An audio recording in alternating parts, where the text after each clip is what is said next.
Hey guys, welcome to our house. Today we're going to take you inside. If you follow us on Facebook or Instagram, you've seen our recent kitchen remodel.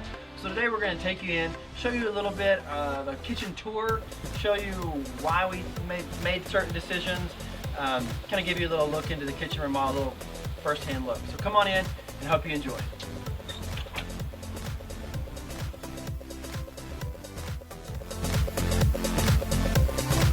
Hey everybody, and welcome to our YouTube channel. My name is Matt, and this is my wife Heather, and we're with Perspective Design.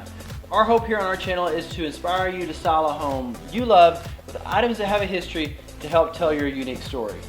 So here we're now in the house. Welcome to our home. This is our new kitchen. Many of you have seen the updates on Instagram and Facebook where we've remodeled the kitchen. So now we're excited to get you in here and kind of show you a little bit of the room tour, show you the details and where things came from. So Heather's going to tell you a little bit about the lovely before dated kitchen. Our home was built in the late 1960s, and our kitchen was original to the home.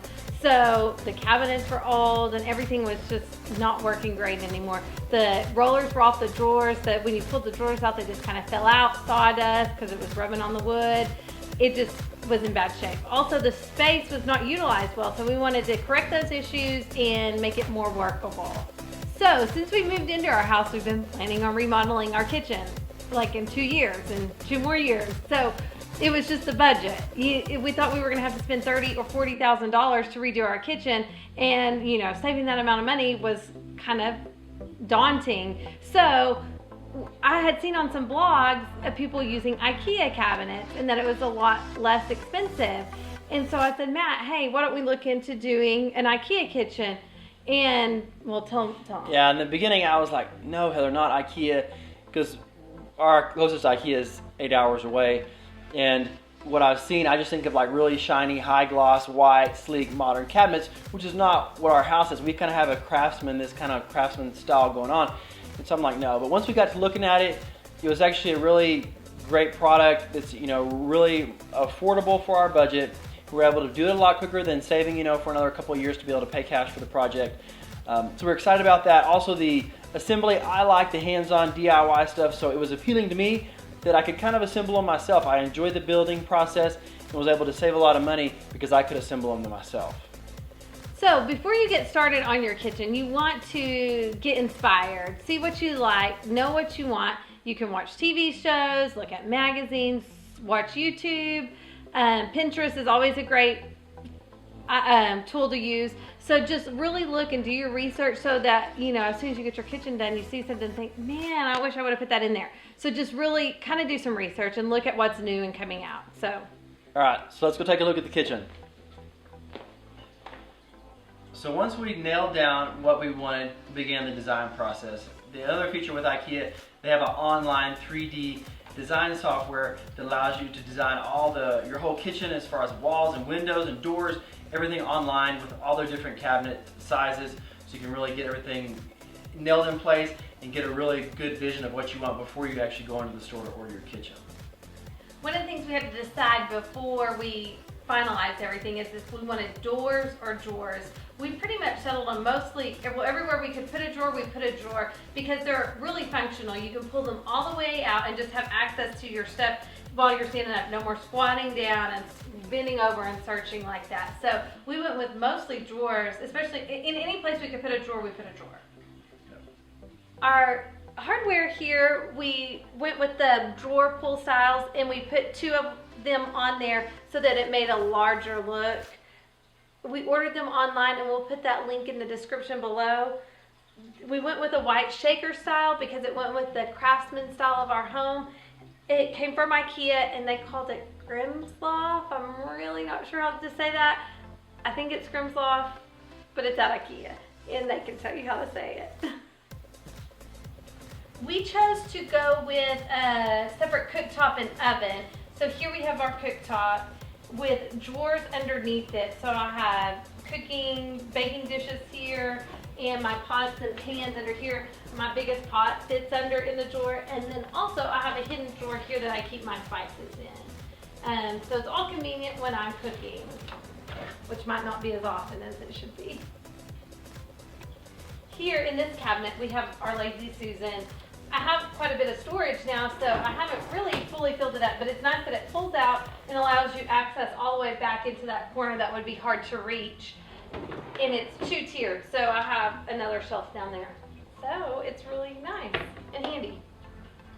All right, so we did decide to go with open shelving on the top. We really like the feel of the open shelving, and with our kitchen, a lot of the things we did, all the permanent structures as far as the cabinets and countertops and permanent things are a little more neutral, a little more, you know, when we sell this home, we're not planning on staying here forever. When we sell this home, it's a little more buyer neutral. So we wanted to bring in that kind of rustic feel and that antique kind of items that have a character that are worn that we like. So we did that in the open shelving right here. And we have these really cool kind of simple wrought iron brackets. I made these. We have these on our website if you're interested in those. We have a link in the description below. I got these old beams. These were 2x12s that came out of an old barn that was torn down in Oklahoma. These were the rafters up in the loft. So some really cool character. You see the nails on here. This was just something that was really cool to us. I didn't sand them down and poly them and plane them. They're just pretty much, we sprayed them off and left them in here just the way they are. So we really like them. We're still working on styling the shelves a little bit. Finding some things along the way to bring in. You know, that will be a process that we do over the next year. You know, and if we find something else we like better, we'll switch it out. We also got the Farmhouse Sink. It's from Ikea, so it has the farmhouse style to it. Has a single drawer under here, and the faucet is also from Ikea.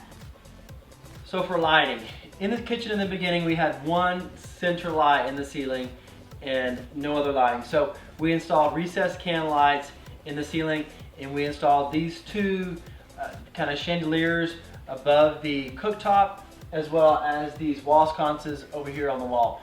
These chandeliers actually came from Home Depot. They are kind of a black with some brass kind of mixed metal look, and these sconces up here came off of Amazon. And we'll have descriptions for all this stuff down in the, links to where we got them down in the description below, so you can check those out to find out the specifics on all the little fixtures and where the stuff came from. Now to talk a little bit about the countertops. We knew from the very beginning that we wanted white concrete countertops. I have done some concrete countertops in my parents' house, a few other projects, so we knew the white concrete was what we wanted. We like kind of the raw industrial feel of the concrete, and having the white concrete is almost a little bit of like a marble, a little bit of a more polished concrete look. So we went with the white concrete mix that Concrete Solutions have, and we used the Z countertop forms. We use just a flat edge here, and I'll put all of the links to that stuff in the description below. They have videos on their website that will show you how-tos on how it's poured. We ordered the bags of concrete from them. I think it was 26 bags. My dad mixed them while I poured them in here. So we're really happy with the countertops. We really like the look of it. So yeah, white concrete countertops. Something else that was important to us and we knew we wanted to incorporate into the kitchen from the very beginning was the white subway tile. We took the 4 by 12 inch subway tile all the way from the countertops to the ceiling. Kind of gave a cool kind of industrial coffee shop feel. And those white subway tiles also came from Home Depot.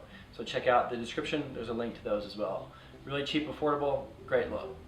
We also painted the wood and the trim of the window black. That kind of gave a little bit of a contrast to all the white subway tile, makes it stand out a little bit, and also kind of go with the different black features on the appliances that we have throughout the kitchen. One of our most favorite feature is the trash can is right here, and we installed an automatic opener on it so that when your hands are dirty, you can just mash it with your knee and it opens right up for you to throw your stuff in, whether they're dirty with chicken while you're cooking or whatever, they're just full. So that's really nice and handy. You can pull it out with your hands, but the automatic feature is very nice. Here is our junk drawer. We did add a light to it, but we have our stamps, our tape, our chargers, scissors, keys. We just kind of let it catch all, and it's handy right here when we come into our kitchen from the garage. Something else we've always wanted to add to our home is a barn door. It takes the right size, you gotta have the size space beside the door for it to slide.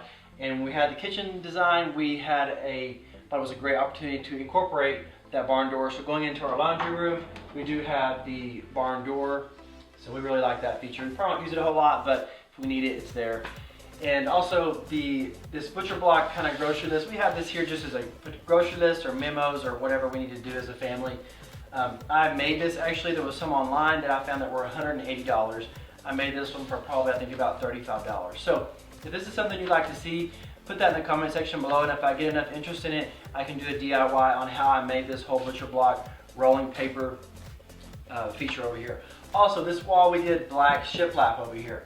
There's lots of tutorials on YouTube as far as how to do the DIY on the shiplap. One thing we did, we stained the wood instead of painting it. It's hard to tell in the video, but you can actually see a lot of the wood grain here in person. So it's not flat painted black. We did stain it so you can see a lot of that wood detail here in the kitchen. So. All right, we're on the other side of the kitchen now. We have our microwave here and our built-in oven, our pantry. Up here I store baking sheets and cutting boards and pans of that sort. I have a drawer here that I keep pot holders in so that they're ready for the oven. On this side of the kitchen, we were able to come out about 12 inches to extend our kitchen, and we added a whole nother row of cabinets on this side. So I have 3 cabinets over here that I kind of put stuff I don't use as often, like a crock pot and those type of appliances on this side of the kitchen. And there's even drawers on the bottom of the shelves here too. So they're really accessible, and it adds a lot of storage to the kitchen itself. All right, now to the island. This island, we got some friends of ours, some dealer friends in California. We picked up this island from them and thought it was great. It's on wheels. It's probably an old, maybe some kind of old workbench. We're not sure exactly what it was, but it worked perfect in here. Like we said before, it's a really rustic piece. So if the new buyer of the home that buys our house next doesn't like this, kind of rustic look, we can easily roll it out, and they can easily have a more clean island if that's what they wanted. This island, the fact that it is on wheels comes in handy too, because if we needed to open up the space, because a lot of people needed to get in here, we could roll it up against the wall or just move it out too. So that's really nice. We might put some metal on it and put like a shelf on the back. We're not fully settled on that, but. To talk a minute about the flooring.